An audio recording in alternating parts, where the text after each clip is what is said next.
Welcome back to the Donna and Steve show, My Talk 1071, where talk is fun. Colleen Lindstrom is in for Donna Valentine today, and everything's fine. We're having a nice time. It's great. It's great. People are responding to their crushes, their inappropriate crushes on older people. Yes, we are. You can again email the crushes that you had, like the childhood crushes, where you're like, maybe in hindsight that wasn't going to turn out the way I wanted it to. No, but it was fun to fantasize. Send those to Donna and Steve show at mytalk1071.com. Colleen on a Friday, surprisingly, wearing her I Support Bill Cosby t-shirt. How come?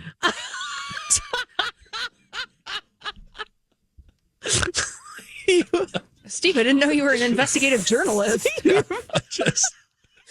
sorry. We're not supposed to see what we're dressed in. We're on radio. Sorry. I don't know why I said that. I'm sorry. I just wanted to catch up guard. I wasn't ready for that.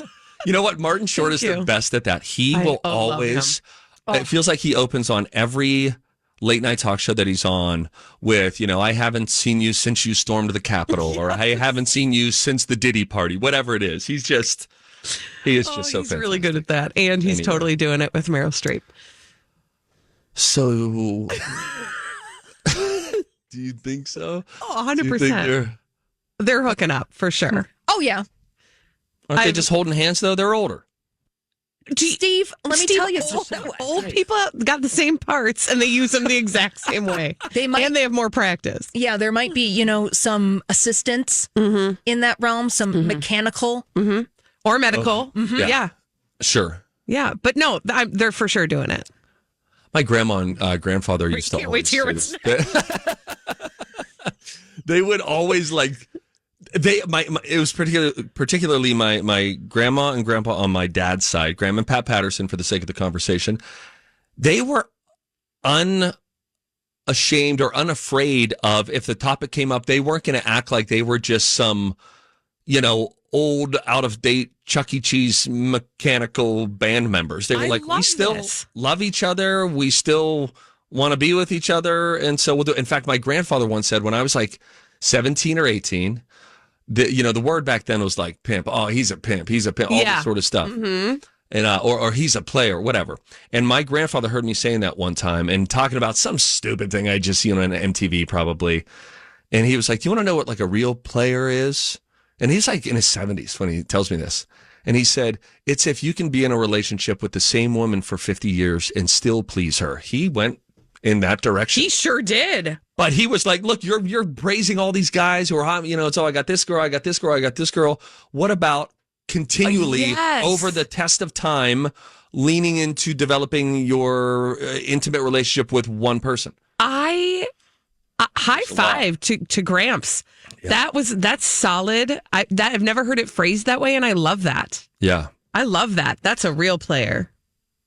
Now, wiener talk. Okay, so I want to start. Can I level set before we get deep into this conversation? Steve, I want you to be comfortable in this conversation. And so I would like for you to choose what word we're going to consistently use for the male anatomy. Automatically a couple come to mind. Okay. My go-to is Wang. Okay.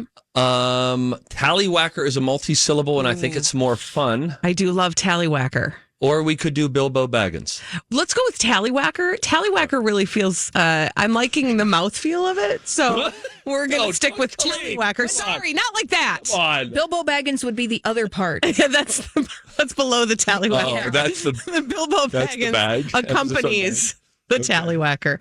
Okay, so we're going to talk about Jason Isaacs' Tallywhacker. So, as you may or may not know, if you are watching The White Lotus, then you really saw the Tallywhacker. If you are not watching The White Lotus, you've been hearing about the Tallywhacker. There's a significant amount of Tallywhacker displayed in this season of The White Lotus. Okay. I take it you are not watching, Steve. I only watched episode 1 of season 1. Well, you got an eye full of Tallywhacker in that. So. Yeah. So I understand. They do like to, pull no punches in the world of White Lotus. They like a good shock factor scene. They certainly do. Yeah. And they did. They shocked us with the Tallywhacker of one Jason Isaacs. His character was a little bit inebriated, and he was sitting on a stool, and then his robe opened up, and things unfurled. And the tallywhacker was seen. Well, he's been interviewed about it multiple times, which is interesting to me in and of itself. And I do think that will be revealed in this conversation. But during an interview, I believe it was on CBS Morning show, he was asked about if it was a prosthetic, which he's been asked that question multiple times. And his reply was, a lot of people are debating it. It's all over the internet. And it's interesting because the best actress this year is Mikey Madison at the Oscars. And I don't see anybody discussing her. I did not check on this word, but I'm going to say what he said.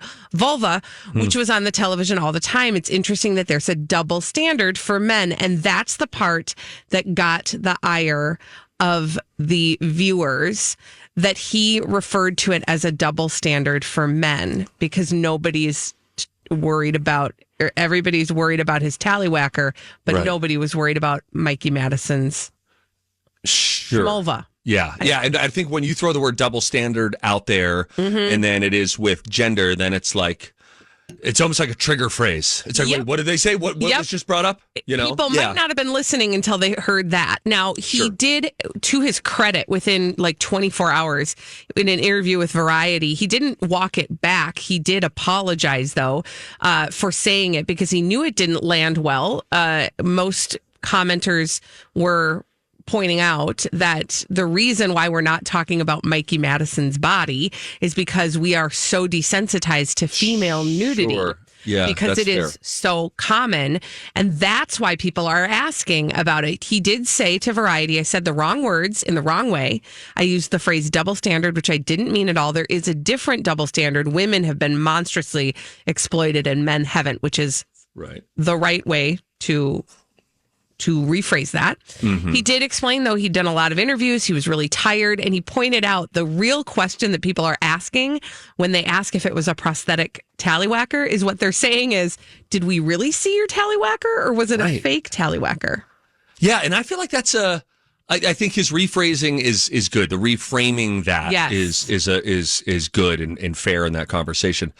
And I also think maybe the greater point is, because the point he's making there is it's like weird that you're asking me if that was my weird thing. And he was trying to make the point there is that your real blank or are those your real blank? And nobody asks women that. We just assume that what we're seeing, unless it's a body double, but yeah. Is the takeaway, maybe we just don't have to ask those questions about people's body parts? Here's my feeling about it.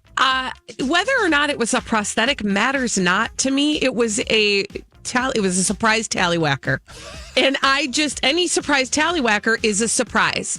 And I don't care who it belongs to. I'm surprised when I go to the bathroom. I'm like, put that thing away. What's happening? I'd be surprised if I saw one too. And that would be shocking.